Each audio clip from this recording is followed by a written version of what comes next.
দেখো এরকম ধরনের অঙ্ক আমরা বিভিন্ন চাকরির ক্ষেত্রে দেখতে পারি। এটা এসছে এসএসসি 2020। তো এই ধরনের অঙ্ক আমরা এইভাবে বসে বসে যোগ করে এখানে যোগফলটা বসে শিখেছি।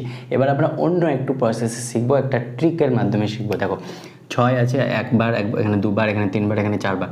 তাহলে 1 2 3 4 লিখলাম। কী সংখ্যা আছে? 6। তাহলে 6 দিয়ে গুণ করব। তাহলে এটা কত আসবে?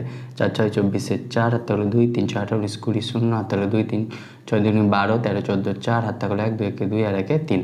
তাহলে 3 4 সরি 6 কে 6 আর 1 7 7404। 7404 কোথায় আছে?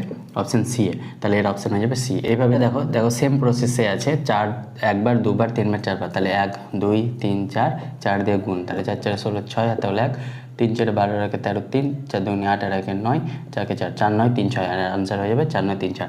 এরকমভাবে তিনেরটা তোমরা করবে। তিনের অপশানটা কোনটা অপশান সঠিক হবে? 4টা।